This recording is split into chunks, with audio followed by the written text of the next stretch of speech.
I've titled this Plato and a Platypus Walk into a Bar. That's a book that's one of my favorite books. I bought it to try and educate my children about philosophy, ethics, morality, using a series of witticisms and interesting stories and challenges and tests. And it's certainly always got me thinking. And I welcome the opportunity to do this because it forced me back to the books to reread a lot of stuff and to rethink the role that ethics plays in the life of a healthcare provider and, quite frankly, all of us. And of course, a monotreme is a mammal that lays eggs like a duck-billed platypus, which, by the way, are ineffably cute. So if you get nothing else from this talk, it's a great book, Plato and a Platypus Walk into a Bar. One of the challenges, one of the stories I remember from this is the bridgeology challenge. So you walk onto a bridge and you see someone about to commit suicide, end their life by jumping onto a train track. And the obvious question is, would you try and stop them? Well, of course you would. But now you're suddenly aware that if they jump onto the train track and obviously die and they get hit by the oncoming train and the train stops, the train will now not continue down the line and hit 4 people who are stuck on the line, or the line is broken and the train will tumble off the lines and kill 200 people. So you now have an ethical dilemma, don't you? Do you let the person who's considering ending their life jump? So we're going to use that, if you will, as substrate to discuss the concept of ethics. Words that are used somewhat interchangeably are ethics or morals, and they're always both pretty much used in the plural. Are they synonyms? To some degree, yes. Morals describe your particular values concerning what is right or wrong. It would go against my morals to help you cheat on a test. And it usually connotes an element of preference, subjective preference, whereas ethics refers broadly to moral principles, often applied to tightly defined narrow areas of correct behavior. Like our class had a debate on the ethics of genetic testing. And in some way they suggest, universal fairness. Are we being responsible to ourselves, to others, to society? So I mentioned plurality, right? So what's the plural of platypus? Scientists would probably say platypuses. Some people would say platypli. And if you don't know this about me already, I'm a sort of stickler for precision. As a surgeon, that was part of my life, and also as a pilot. Platypi it's sort of like fake Latin, right? The correct word, if you're to use the Greek, would be platypodes. So there's another useless piece of information for you. So ethics comes from the Greek, and that's going to be a theme throughout, and refers to a custom, a habit, a disposition, the ethos of something, the ethos of working at EMG, the ethos of being a physician, the ethos of supporting a given football team. So at its simplest, it's a system of moral principles, and it's concerned what's good for individuals, as I said, and society as a whole. It's a form of moral philosophy. And there's several different kinds of ethics, and I'm not going to go into them for 2 reasons. Number 1, we don't have the time. Number 2, I don't really know enough about it. But it's a fascinating subject, and as a result of preparing for this talk, I've ended up spending too much time and probably too much money on a certain well-known website ordering books for some light Christmas time reading. Let's look at medicine and ethics. So bioethicists usually refer to 4 basic principles of ethics as they apply to healthcare that allow us as clinicians to evaluate the merits and difficulties of certain medical procedures. And I want to make a shout out now to James and Marcia Childress, who were at the University of Virginia, where I have the privilege to have visiting professorships. Brilliant ethicists who've added a great deal to this space, and they certainly taught me a lot. There's now actually 5 components instead of just the 4 basic principles, which I'm going to refer back to. So for a medical practice to be considered ethical, it must represent all 4 of those principles. Autonomy, so people are making decisions. Justice, beneficence, i.e. it's good, and non-maleficence, so it's not bad. And the 5th is scope of application. And that's really, really important. And you'll understand what I mean as I go over examples. When I was studying to be a surgeon, one of my great teachers, Professor Sir Robert Shields, said, you'll spend your first 5 years learning how to operate, your next 5 years learning when, and the remainder of your career learning when not to operate, when not to apply a skill, a procedure, because it's the wrong thing for that patient. So that's a scope of application. I'll give you another one. We all know that the sine qua non, the be-all and end-all of research is the randomized prospective double-blind placebo-controlled trial. Well, I was taught to believe that if someone had been shot in the abdomen, my duty as a surgeon was to open their abdomen up, stitch up the holes in their bowel, resect dead bowel, resect ruptured spleens and ruined bits of liver and so on and so forth. But that's never been subject to a randomized double-blind placebo-controlled trial. So maybe what I ought to do is randomize patients to have, I don't know, just take them to the operating theatre, make an incision in the abdomen and close them back up and let someone else ascertain whether they do well or not. Well, to my mind, that's clearly bonkers and unethical. But the belief system would be randomized, double-blind, placebo-controlled trial, evidence-based medicine. In fact, there's a wonderful article I highly commend to you, published, I believe, in the British Medical Journal many years ago. And it challenged the fact that no one had ever done a randomized, double-blind, placebo-controlled trial on the benefits of parachutes in preventing gravity-induced injury. And they suggested that the people who tell us that we always have to do double-blind, placebo-controlled randomized trials should participate in a trial where they go up in an aeroplane and 50% jump out with a parachute. And then those who survive should jump out without a parachute. And conversely, 50% should jump out without a parachute. And if they survive, jump out with a parachute. And then we can truly compare the results. That would be bonkers. It would be unethical. So if we look at the history of ethics, there's a chap shown here, Immanuel Kant. Immanuel Kant was born in the 18th century in Königsberg, which is now called Kaliningrad. It's part of Russia, used to be part of Prussia. And Immanuel Kant, and by the way, another piece of watching material would be to listen to the Philosopher's Song by Monty Python, which references the great Immanuel Kant. And the basis, his ethical basis, was called an end in itself. And that basically means that humans should not use others or themselves poorly. To do so was unethical. We are of ourselves an end, and res ipsa loquitur, a nice Latin phrase, which means it's obvious. The concept of euthanasia is unacceptable. So is suicide. So is any form of harm to an animal. See how you can take an ethical concept and you can take it all away. You can take it in many, many directions. The next concept is called the slippery slope. And this is best explained by the series of books, If You Give a Mouse a Cookie. So if you're not familiar with this other children's book, great way to learn ethics, morality.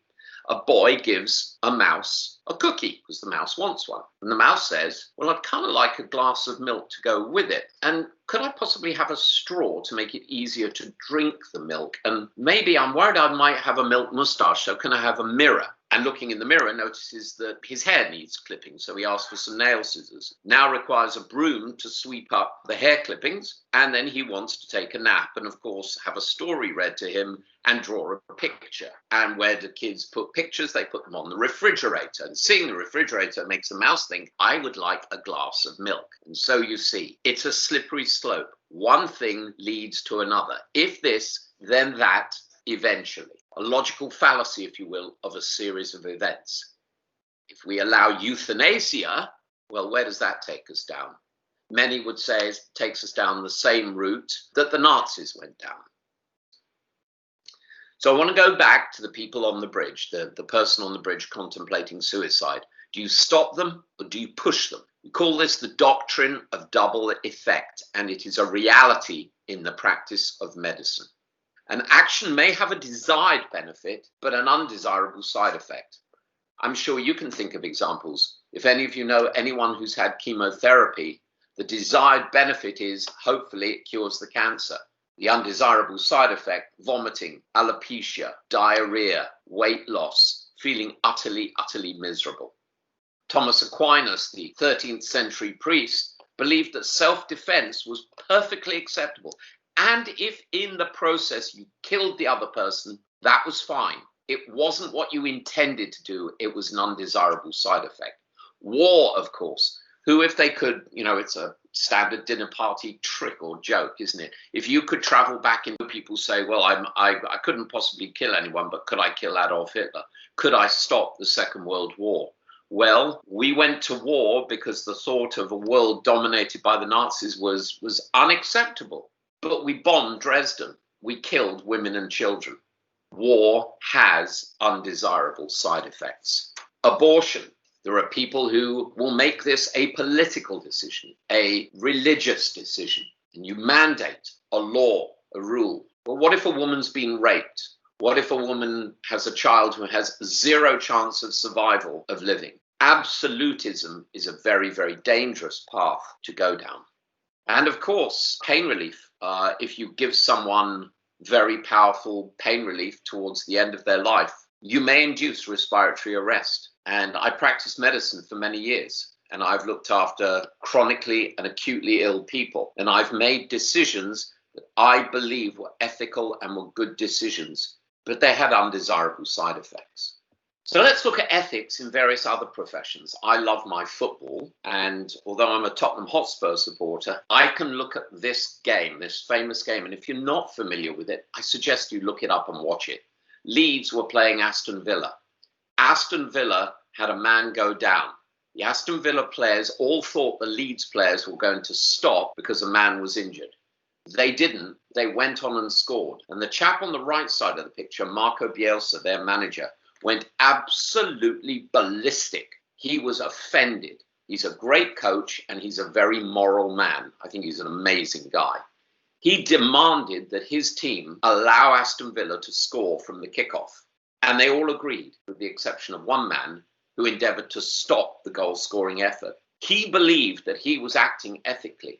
It's a fantastic case study, and if it hasn't been used for a university course of debate, it ought to be. Amazing, amazing sport as a microcosm of ethical society.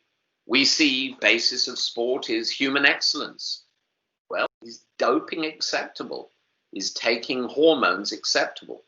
Maximizing diet is now considered acceptable, and it did not used to be. Is doping acceptable? In American football, there was, everything is a gate in America. There was Watergate, of course, and there was Inflategate, where in an American football match, one team were changing the inflation of a football to change the way that it behaved. Big national news. Formula One. All sorts of naughtiness is conducted. Is this ethical, or is this within, it may not be within the rules, but is it ethical?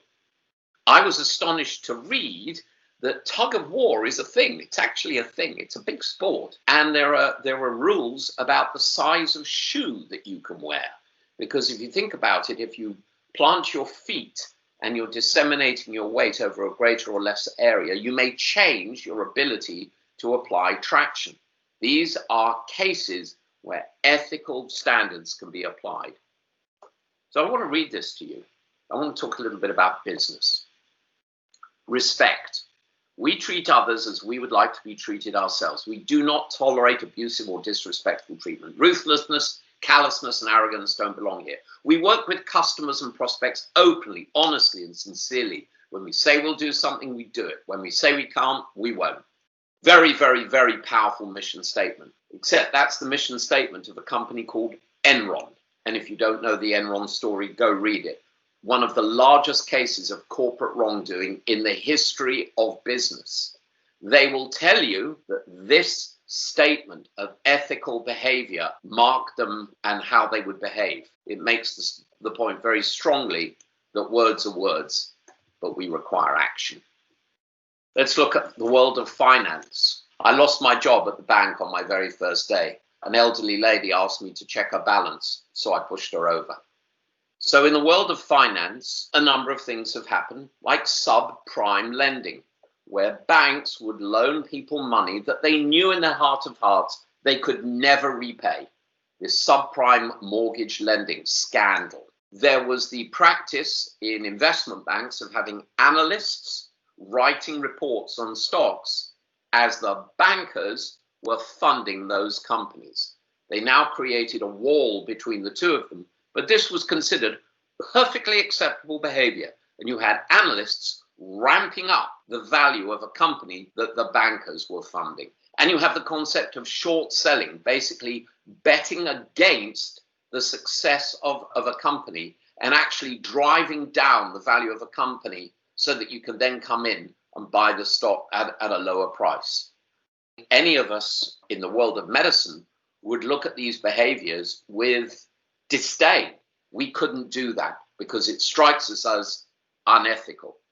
Different professions view things differently. George Bernard Shaw said, the nation's morals are like its teeth. The more decayed they are, the more it hurts to touch them. And Gandhi, of course, had wonderful things to say about social sins. First one stands out, politics without principles. More of that in a minute. And of course, the standing joke, and as a physician, I love to make jokes at the expense of my legal companions. You know, we always used to say the collection of the world's smallest books, Legal Ethics, right? Wrong is wrong, even if everyone's doing it. Right is right, even if nobody's doing it. And I guess one of the lessons that I learned about ethics, I learned from my late father, who said to me that if you're a bit confused about what to do in any given situation, look at what the difficult thing to do is. That's usually the right thing. So the Hippocratic Oath, you've all heard of that. I'm going to read from something because my memory is not as great. The Hippocratic Oath starts by stating, I swear by Apollo, healer, by Asclepius, by Hygeia, by Panacea, you'll know all those names, of course, and by all the gods and goddesses, making them my witnesses, that I will carry out, according to my ability and judgment, this oath and this indenture. And so begins the Hippocratic Oath, except, Hippocrates almost certainly, if he did exist, did not write that 2,500 years ago, 2,400 years ago. Didn't write it. It says all sorts of things, whoever did write it, that today are completely unacceptable. For instance, the Hippocratic Oath demands that physicians share their income with their teachers. That would be nice. I've been a university professor for many years. It also says you can't charge fees for teaching people. It also says no abortion or euthanasia, and I've already referenced those. And it also says some things about my career as a surgeon. Let me read it to you. I will not use the knife, not even verily, on sufferers from stone, but I will give place to such as are craftsmen therein. So surgery, that contravenes the Hippocratic Oath. It also says you mustn't reveal patients' secrets, and you cannot have sex with your patients, whether they're men or women, free or bonded. So I'm glad to see that at least they had some degree of respect for slaves in Hippocrates' time. We all know that the principle of the Hippocratic Oath, though, is primum non nocere, firstly do no harm. Although, of course, that's another disjoint because primum non nocere is a Latin phrase, whereas the Hippocratic Oath is Greek. You've probably seen these symbols, the staff of Aesculapius and the staff of, or the caduceus. And there's confusion as to where it comes from. Is it the two snakes that were fighting and Hermes threw his staff down and they wrapped themselves around? Or was it the staff of Moses that somehow magically changed into a snake in front of Pharaoh and then back again? The Hippocratic Oath, which we did discuss when I was at medical school, wasn't that long ago, but there is a modern form of it. I want to talk a little bit about physician behaviors, industry behaviors, how the educational sector behaves, and how our political leaders behave. So let's deal with physicians first of all. We have to give honest advice, and that can be a challenge because then you have to tell people the truth. And you have to look at that in the context of how old they are and what their life's like. When I had to look after a 15-year-old girl who I knew had a disseminated malignancy and tell her the truth because nobody else had, that was one of the hardest things I've ever had to do. But she was mature enough, deserving enough, and needed to know. The concept when you have a treatment is that we give you a consent. But in order to give you an informed consent, surely you need to be as informed as me about the procedure I'm telling you about. So how do I, or any physician, give you a true informed consent? It's a fallacy.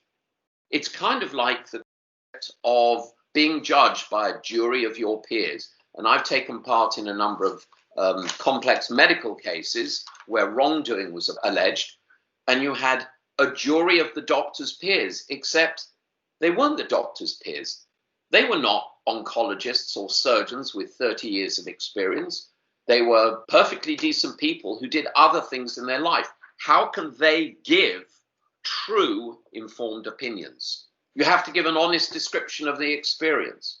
So if I said to you, any of you, here's what's going to happen. You're going to be stripped naked. You're going to be lying in a tepid room on a metal table. You're going to be paralyzed.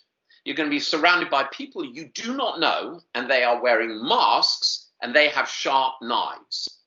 It's an honest experience, a description of the experience of having surgery. There has to be a complete declaration of conflicts of interest. Clearly, you don't want your physician having a conflict of interest, but let me throw one out at you. So as a surgeon, I got paid for treating people. So I would say to someone, you have a colon cancer, and I'm going to get paid for taking it out. Is that a conflict of interest? I think many of these things are conflicts of disclosure. And we also have to be honest with our patients when we ask them to participate in a research project. And that, again, requires an extensive amount of time. One consent form I had for a research project I was involved in was nearly 30 pages. And frankly, you know, in order to be able to understand it, you needed a PhD in statistics and in research methodology, as well as in surgery. So it's a real challenge about how we deal with these things. Remember those 4 precepts, right? Autonomy is number 1. How can you have autonomy if you don't have all the facts at your disposal? Obviously, there has to be honesty and ethical behavior in terms of publication and presentation of data. I'm going to give you some examples of that are, frankly, shocking. So let's deal with some real life scenarios, some of which I've dealt with. So I'm looking after a patient who suffered a devastating trauma, and it's evident that they are brain dead. And yet they're young enough that their organs could save other lives. There are processes in place that prevent me as the caring surgeon from being involved in making the harvesting decision. But I still have to go and talk to the family and say, I'm terribly sorry that your loved one is not going to make it, but can I introduce the transplant team? Now, I can assure you it's not done that rapidly or that crudely. I can tell you that it causes immense emotional stress on the healthcare providers involved. I've been in that position. It is one of the hardest things that you can imagine doing. But at the back of your mind, you're thinking, we couldn't save this person, but maybe we could save 5 or 6 other people.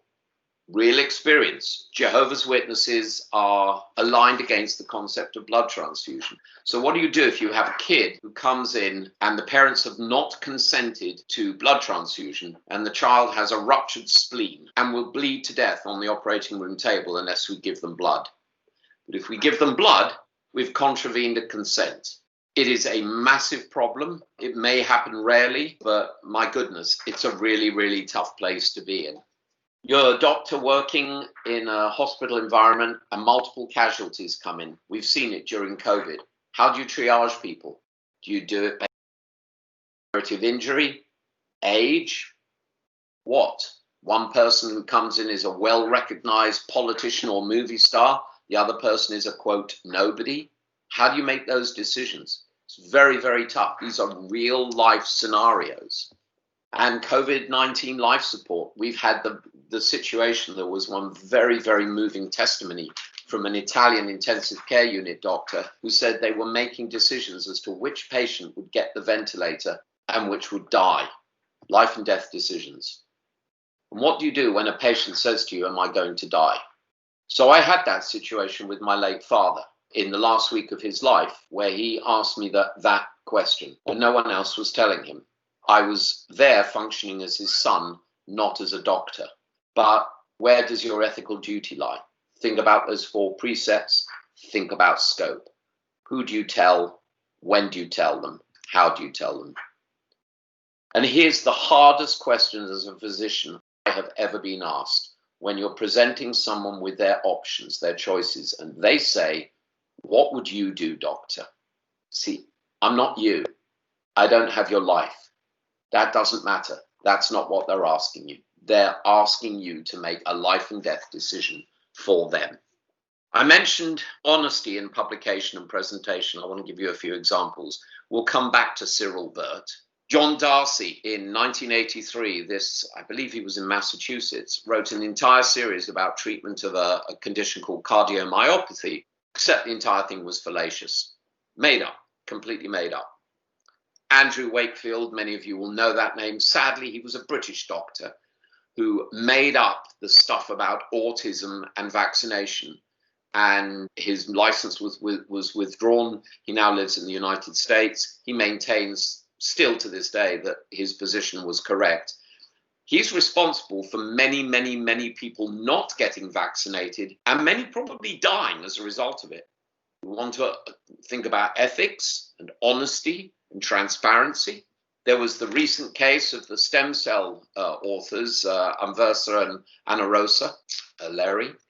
There was Bharat Agarwal, who's responsible for an entire body of literature on curcumin, turmeric, and its anti-cancer activities, which have, as far as I know, all the publications have been withdrawn and the whole thing has been invalidated. But there are people today making decisions about their malignancy because of this work.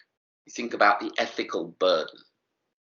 So I mentioned Cyril Burt at the beginning. Dr. Burt had a huge body of literature about intellectual quotient, IQ. A lot of it focused on twins, except everything he wrote was, not everything, maybe, but the vast majority of his writings were shown to be complete fabrications. In fact, he went so far as he even fabricated co-authors. And in a post-mortem evaluation of his work, there's some very excellent descriptions where they looked at the institutions that he worked, and the co-authors were never registered as having worked there or even existed. Let's talk a little bit about the industry. There are a number of industry organizations, the Biotech Innovation Organization, AdvaMed, the Advanced Medical Tech, and PhRMA, the Pharmaceutical Research Manufacturers Association, all of which have codes of conduct. And they all state pretty much the same thing, that companies and healthcare practitioners work together on research, product development, product testing.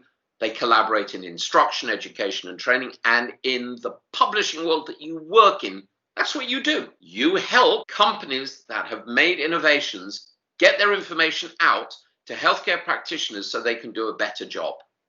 Companies provide product, service, and technical support. As a surgeon, I've worked in the operating theatre and have relied on industry representatives and product specialists coming into my theatre and teaching me how to use a piece of kit to deliver better care. Companies support healthcare professionals, scientific and medical research, and the enhancement of clinical skills and educational opportunities. You have to have a roadmap, and I'm not going to go into this laboriously. There has to be a commitment to a culture of ethical behavior with appropriate oversight, appropriate documentation, and the opportunity to revisit, because guess what? The world changes. 2,400 years ago, purportedly, Hippocrates wrote an oath that stated that I will not use the knife.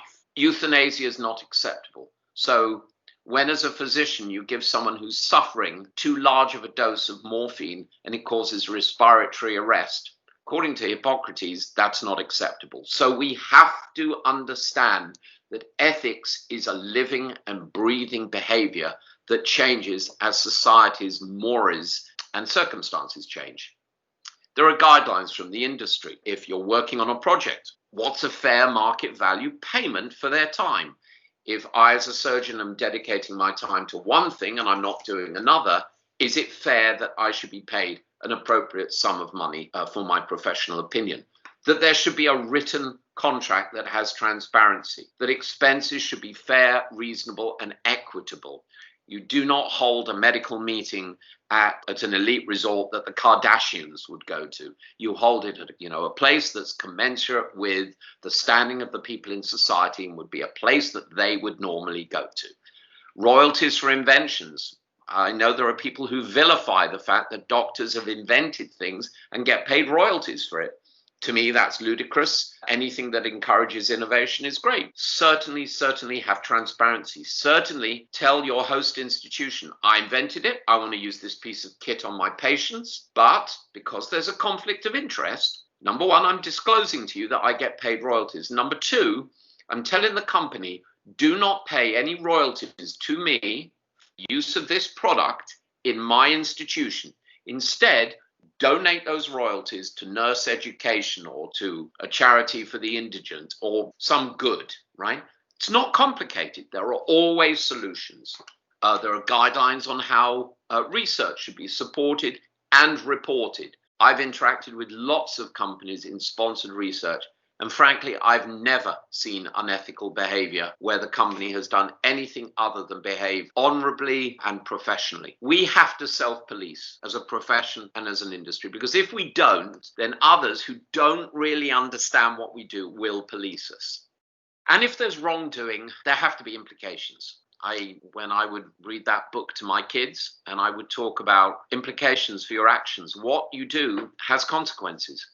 Unfortunately, sometimes, in the United States, for instance, there were a number of cases of wrongdoing by various corporations. And instead of the people being held up in the cold light of day, sunlight's the best disinfectant, there's a fine paid to the office of the Inspector General. And it goes away and it's brushed under the carpet. That's not good for anyone. We have to take responsibility. Society expects that of us. In the sector that you work, that we're collaborating on, the educational sector, there are guidelines. The concept of peer review, honest peer review. There's been wrongdoing, but, I still do some peer review, and you have to take it very seriously. And it's considered a privilege, right, to review data on behalf of the patients that we all live to serve. There has to be a division between the editorial side of the business and the business side of the business. The journal has to make money, because if it doesn't make money, then it doesn't exist and it cannot disseminate information. And by existing, a business that exists to provide jobs for people, and wonderful jobs where they bring education to others, that's a marvelous thing. But there has to be a division. The business cannot dictate the editorial, and that's clearly understood. There have to be suitable disclosures, and disclosures of conflict of interest, and authors have to disclose their affiliations in an appropriate manner. There has to be quality control. In a review a number of years ago, I think it was, I don't want to misquote, it was in a very credible journal, and they had looked at peer-reviewed articles from a whole range of journals and had found that nearly 20% there was a disconnect between what was in the abstract and what was in the body of the publication. Now, was that because the authors were sloppy or they were intentionally deceitful? No, it's because stuff happens. It's because when you're editing and you're getting comments from reviewers, you may go back, you may change that, but you may neglect to read it through again for the 50th time and make the change in the abstract. So quality control is critical, and there has to be a willingness to withdraw articles that are found to be wrong. We've seen a lot of that in this pre-publication business during the time of COVID. There has to be a willingness to publish negative results, because if we don't, then we inadvertently promulgate treatments that may not work. There are some predatory publishing practices in the open access publishing world. There have been some predatory publishing practices, like trying to recruit big names to serve on editorial boards, never expecting them to do anything, which is obviously plain wrong. There's been predatory conferences that exist purely to make money rather than disseminate information, and predatory authorship. I've personally never worked in an institution where this happened, but I know people who have, where they're told that no paper that they work on can be submitted for publication without going to the chief of department so that he or she can have their name on it, or people adjust the position in the authorship, predicate their contribution to the publication, but their ego. Unacceptable. And it behooves all of us to make sure that we uphold and demand these standards, because the body of our work survives our time on this planet. I love this. A new study shows you, get you to believe anything as long as we say a new study shows before whatever we say. So I guess my last chunk is to talk about political behavior. There's an inherent conflict between doctors and politicians. Doctors serve one patient at a time. We're responsible to our community, but we serve one patient at a time. And that contract is between the doctor and the patient. And that relationship is sacrosanct. A government serves a population, and I can give you a couple of examples. Years ago, I wrote an article about the heart scan, the three-dimensional CT scan that looks for calcification in the coronary arteries, and I commended it. I knew someone who, at a young age, with no predisposing history, had suffered a major heart attack, and I talked about the benefits of this. And I was vilified by a couple of epidemiologists and community physicians who said, the studies do not show that this is a cost-effective way of screening for heart disease. And I said, that's not what I said. I'm not talking about cost efficacy or communities. I'm talking about a 40-year-old bloke who has no pre-existing cardiac history, who has normal cholesterol, normal blood pressure, but he lost his uncle at 42 from a major heart attack. That guy could be harboring what's called the widowmaker lesion. It's a sexist term, but, men get this, as do women, but it was described as the widowmaker lesion. It's a flap of atheroma in the left anterior descending artery in the heart. And if that flap lifts and occludes the artery, you drop dead. So would you rather have a scan, which takes 5 minutes and can predict that, or not? Now, on a community level, it may make no sense, but on a personal level, my obligation as a physician is to serve my patient. It may be politically motivated. You look at healthcare decisions that were made during the pandemic. And I'm not saying that lockdown was immoral or unethical. Not at all.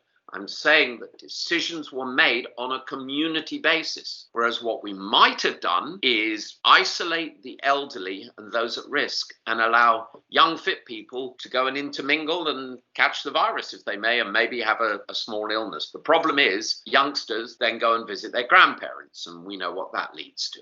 And I'm not picking on America. I lived there for many years and I still hold an American passport. But I do want to say that if you look at Hillary Clinton, the Clintons' time in office, President Obama and the current president, all made healthcare policy decisions that had a political element. Hillary Clinton's advisors were pushing her healthcare plan that she developed, and there was a lot of good stuff in it, but there were political elements to the decisions that were made.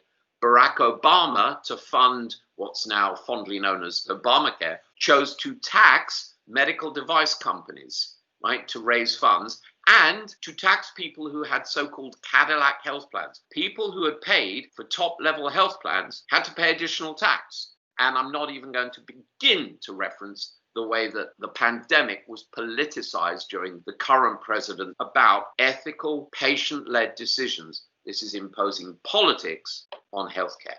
With that, I'm going to wrap, and I hope that this has been provocative and helpful in thinking about the way we live our lives, the way that healthcare practitioners live our lives, the challenges that we face, for which there are not always very clear answers. But I think if we're asking the questions, I think if we're provoking ourselves, I think if we're putting ourselves on that bridge with that person standing on the edge, trying to make the right decision, not always getting it right, but at least trying. Thank you very much, and I hope you enjoyed this.